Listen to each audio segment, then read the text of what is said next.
আসসালামু আলাইকুম, সবাইকে স্বাগত জানাচ্ছি নিউজ ইনসাইটে। আওয়ামী লীগ সরকারের পতনের পর দলটির অনেক নেতা যেরকম ভাবে ধরা পড়েছেন, আবার অনেকেই কোনো না কোনো ভাবে পরিমরি করে দেশ ছেড়ে পালাতে পেরেছেন। তাদের এই পালানোর গল্প কিন্তু একে একে সামনে আসছে। এর মধ্যে দুটি গল্প বেশ ভাইরাল হয়েছে। গল্প বলবো না, তাদের বাস্তব জীবনের কাহিনী।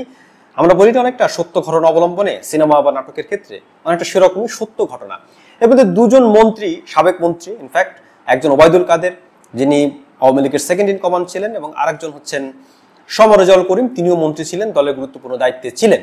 তো এই দুজন প্রভাবশালী মন্ত্রী, তারা খুব ভয়াবহ রকম অভিজ্ঞতার মধ্য দিয়ে গেছেন। তাদের পালানোর কাহিনী তারা খোলামেলাভাবেই বলেছেন।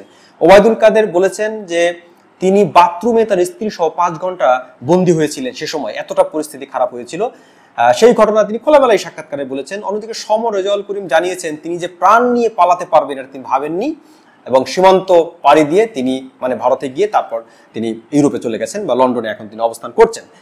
তো এই ঘটনা গণমাধ্যমে যেভাবে আসছে সেটা পড়ে আমাদের সত্যিকার অর্থেই আমরা এই ধরনের পরিস্থিতি দেখতে চাই না যে আমাদের রাজনীতিবিদরা এরকম অবস্থার মধ্যে যাবেন। ওবায়দুল কাদেরের ঘটনাটি যদি আমরা একটু পড়ি, গণমাধ্যমে যেভাবে এসেছে তার ভাষায় তিনি কিভাবে পালিয়েছেন সেই পালানোর গল্প।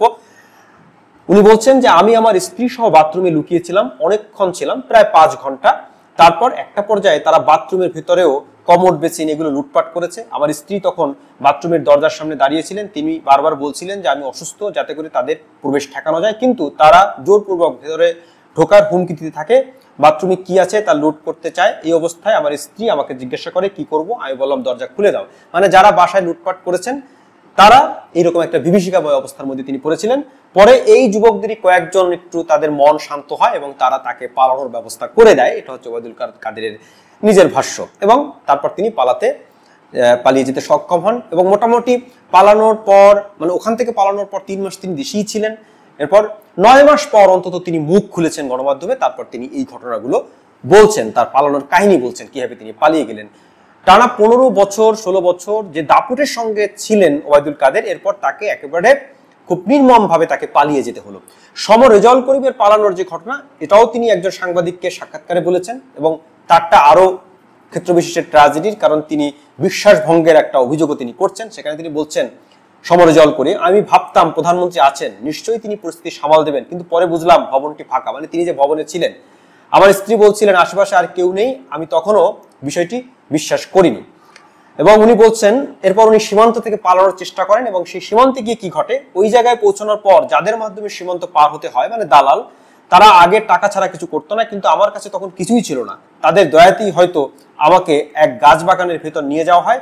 সেখানে একটা কর্দাময় পুকুর হয়তো পানি কম, সেটা বোঝাচ্ছেন। পুকুরে প্রায় 3 ঘন্টা লুকিয়েছিলাম, তার কাটার আগে শরীর ছিঁড়ে গিয়েছিল। একটা যুদ্ধময় পরিস্থিতির মধ্য দিয়ে শত্রুপক্ষের হাত থেকে বাঁচার যে পরিস্থিতি, সেরকম একটা পরিস্থিতি পড়তে হয়েছে এমন ব্যক্তিবর্গদের যারা 15 বা 16 বছর দেশটাকে শাসন বা শোষণ করেছেন, যেভাবেই আমরা দেখি না কেন। তো এই ব্যক্তিবর্গ ক্ষমতায় থাকার সময় অত্যন্ত পাওয়ারফুল ছিলেন, কিন্তু তাদেরকে খুবই ট্র্যাজেডি তাদের জীবনে, তাদের পালিয়ে যেতে হয়েছে। তারা এমন রাজনীতি করেছেন যে তাদেরকে পালিয়ে যেতে হয়েছে। এখন এই যে পালানোর গল্প, সবার কিন্তু আবার পালানোর সৌভাগ্য হয় না, অনেকেই কিন্তু দুর্ভাগ্যে পড়েছেন। সেই দুর্ভাগ্যে কারা পড়েছেন সেটা নিয়ে দৈনিক কালের কণ্ঠ একটি প্রতিবেদন করেছে। সেখানে তারা ভিআইপি বন্দীদের নিয়ে একটা নিউজ করেছেন, এবং সেই বন্দীদের সম্পর্কে বলা হচ্ছে যে কেউ এখন বই পড়েন, কেউ বা গান টান শুনে সময় কাটান। এই বন্দীদের রাখা হয়েছে বিশেষ কারাগারে। বন্দীদের মধ্যে সাবেক মন্ত্রী এমপি সহ 50 ভিআইপি বিশেষ কারাগারে। ভিআইপি তো অনেক। এবং এই যে পালানোর কথা আমরা বলছি, রাষ্ট্রের সর্বোচ্চ পর্যায়ের ব্যক্তি থেকে শুরু করে একেবারে মসজিদের ইমাম পর্যন্ত পালিয়ে গেছেন, এই কথা বলা হয়। ছোটখাটো ব্যক্তিরা যেরকম পালিয়েছেন, আবার রাঘব বোয়ালরাও পালিয়েছেন। সেই পালানোর বাইরেও 50 জন অন্তত বিশেষ কারাগারে এখন ভিআইপি আছেন। তাদেরকে খুব কড়া প্রহরে রাখা হয়েছে। তারা কেউ বই পড়ছেন, কেউ গান শুনে সময় কাটাচ্ছেন, এবং এই কারারক্ষীদের ব্যবহার করতে হচ্ছে বডি ক্যামেরা, তাদের যারা পাহারা দিচ্ছেন, কারণ খুব ভিআইপি বন্দী তারা। 250 ভিআইপি বন্দীকে রাখা হবে। ওই কারাগারে আরো ভিআইপিদের রাখার ব্যবস্থা আছে। পাঠাগার, হাসপাতাল সহ বেশ কিছু সুযোগ সুবিধাও সেখানে আছে। ভিআইপিদের জন্য ভিআইপি ব্যবস্থা সবসময় কারাগারে থাকে, তারা ডিভিশন সহ বিভিন্ন সুযোগ সুবিধা পেয়ে থাকেন। তো এখানে তারা ছবি দিয়েছে, এবং কয়েকজন বন্দীদের বিষয়ে আমরা দেখতে পাচ্ছি খুবই পরিচিত মুখ: আনিসুল হক, সালমান এফ রহমান, হাসানুল হক ইনু, শাহজাহান খান, কামরুল ইসলাম, সাধুচন্দ্র মজুমদার, আতিকুল ইসলাম, ফরাদ হোসেন, অনেক ভিআইপি, আরো অনেক আছে এখানে। তো তো এই ভিআইপিদের ভাগ্য খারাপ, আর যারা পালিয়ে যেতে পেরেছেন তারাও পরিমরি করে পালাতে সক্ষম হয়েছেন এবং তাদের এই করুণ কাহিনী আমাদেরকে দেখতে হচ্ছে। এই যে কারাগারে যারা আছেন, আমরা কি এটাই চেয়েছিলাম যে আমাদের দেশের মন্ত্রী এমপিরা কারাগারে যাবেন? কেন তারা কারাগারে গেছেন? কারণ তাদের আমলনামা সেভাবেই তারা গড়েছেন, সেভাবেই যাতে করে কারাগারে তাদের যেতে হয়। যারা পালিয়েছেন তারাও দেশে থাকলে হয়তো তাদের কারাগারে যেতে হতো। তো বাংলাদেশের রাজনীতিতে এই যে পালানোর রাজনীতি, এটাই মূলত আজকের আমার কথার মূল পয়েন্ট। যে যারা এখন কারাগারে আছেন বা বিরোধী পক্ষে আছেন, যারা পালিয়ে যাওয়া পক্ষের কথা বলছেন বিশেষভাবে, তারা বলে থাকেন যে তারা অনেক উন্নয়ন করেছেন একটি দেশে, তারা সড়ক করেছেন, তারা ভবন করেছেন, রাস্তাঘাট করেছেন, অনেক অনেক উন্নয়ন করেছেন 15-16 বছর, মেট্রো রেল করেছেন। কিন্তু একটি দেশের উন্নয়নের যে প্যারামিটার বা মাপকাঠি, সেটা কি শুধু একটা মেট্রো রেল, একটা সেতু, একটা রাস্তাঘাট? সেটা তো হতে পারে না। একটা দেশের রাজনৈতিক সংস্কৃতি কতটা উন্নত হলো, সেটাও কি উন্নতির প্যারামিটার নয়, মাপকাঠি নয়? আপনি এমন রাজনৈতিক ব্যবস্থা কায়েম রেখেছেন, জারি রেখেছেন যে ক্ষমতা ছাড়লে আপনাকে পালিয়ে যেতে হয়। আমি শুধু তখনকার যারা ক্ষমতায় ছিলেন এখন পালিয়েছেন তাদের কথা বলছি না, এখন যারা আছেন ক্ষমতায় বা পাওয়ারে, তারাও, তাদের ক্ষেত্রে একই কথা প্রযোজ্য যে আপনি কি উন্নয়ন করছেন, কি উন্নতি ঘটাচ্ছেন সব ক্ষেত্রে যে আপনাকে পালিয়ে যেতে হচ্ছে। মানে উন্নয়ন মানে শুধু রাস্তাঘাট অবকাঠামোর উন্নয়ন তো নয়, উন্নয়ন মানে একটি দেশের সামগ্রিক উন্নয়ন, সামাজিক উন্নয়ন। এই জন্যই বলা হয় আর্থসামাজিক উন্নয়ন। মানে বাংলাদেশের যে রাজনৈতিক অনুশীলন, রাজনৈতিক সংস্কৃতি, সেখানে পলায়নের একটা ইতিহাস আমরা দেখি। যখনই যে কেউ ক্ষমতায় আসে তিনি এমন সব কাজকর্ম করেন যে ক্ষমতা ছাড়ার পর তিনি আর দেশে থাকতে পারেন না, তাকে পালিয়ে বেড়াতে হয়, তাকে জেলে থাকতে হয়। এই সংস্কৃতি তো বদল আমরা চাই, এবং এই সাংস্কৃতিক যে উন্নতি, সেই উন্নতির কিন্তু কোনো লক্ষণ নেই, সেই উন্নতির কোনো প্রচেষ্টাও আমরা দেখছি না। তো এই যে পালানোর রাজনীতি, এটা থেকে আমাদেরকে থামতে হবে। এবং আমরা উন্নয়ন বলতে যদি শুধু রাস্তাঘাট বুঝি তাহলে তো সমস্যা। সামাজিক ক্ষেত্রে আমরা কতটা শান্তির দিকে গেলাম সেটাও কিন্তু একটা বড় বড় মাপকাঠি, যে আপনি দেশকে শান্তিময় করতে পারছেন কিনা। এখানে পক্ষ বিপক্ষ, রাজনৈতিক প্রতিপক্ষ সঙ্গে আপনি সহাবস্থান করতে পারছেন কিনা। এই সংস্কৃতি যদি উন্নতি না হয় তাহলে কি উন্নতি হলো দেশের? এই প্রশ্নটি ওঠা কি অস্বাভাবিক? বাংলাদেশের উন্নয়ন বলতে আমাদের যে ধারণা, সেই ধারণার বাইরে গিয়ে আমাদের ভাবতে হবে। উন্নয়ন এমন একটা বিষয় যেটা আপনাকে সামগ্রিকভাবে স্বস্তি দেবে। কয়েকদিন আগে যে বিশ্বব্যাপী একটা জরিপ হলো, বিশ্বের সবচেয়ে অশান্তির যে দেশ, সেই দেশের মধ্যে বাংলাদেশ আছে শীর্ষে। সবচেয়ে অশান্তি দেশ, বাংলাদেশের নাম উচ্চারিত হয় আফগানিস্তান, সুদান, এইসব দেশের সঙ্গে। কেন আমাদের দেশ অশান্তির? কারণ আমাদের রাজনৈতিক নেতারা, এমনকি যে যে সেক্টরে ক্ষমতাশালী আছেন, সবাই প্রতিহিংসার মধ্যে আছেন, সবাই প্রতিপক্ষকে দমন শেষ করে দিতে চান।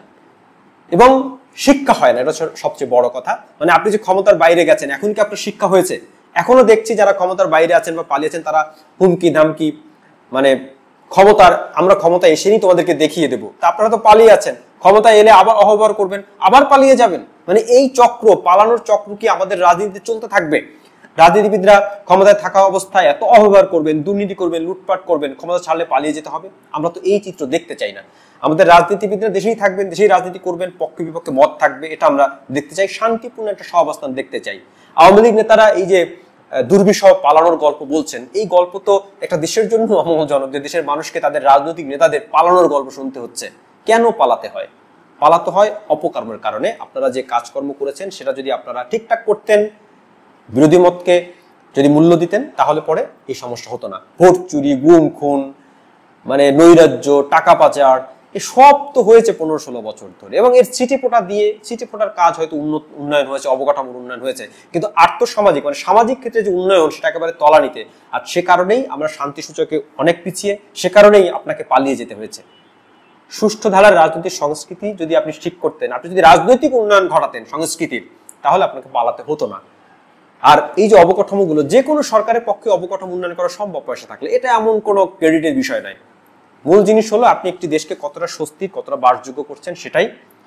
আমরা আশা করব এখন যারা ক্ষমতায় আছেন তারা এই পরিণতি দেখে, যারা পালিয়ে আছেন, পরিণতি থেকে শিখবেন এবং তারা একটা ভারসাম্যপূর্ণ পরিস্থিতির দিকে বাংলাদেশকে নিয়ে যাবেন। শান্তির বাংলাদেশ আমরা দেখতে চাই, যেখানে আমাদের রাজনীতিবিদরা পক্ষে বিপক্ষে বিতর্কে লিপ্ত হবেন, জনগণের হাতে ম্যান্ডেট থাকবে যে কাকে তারা ক্ষমতায় বসাবেন, এবং বিরোধী পক্ষে গেলে অন্তত পালিয়ে যেতে হবে না। এই সংস্কৃতি তৈরি করা আমাদের দেশে অত্যন্ত জরুরি।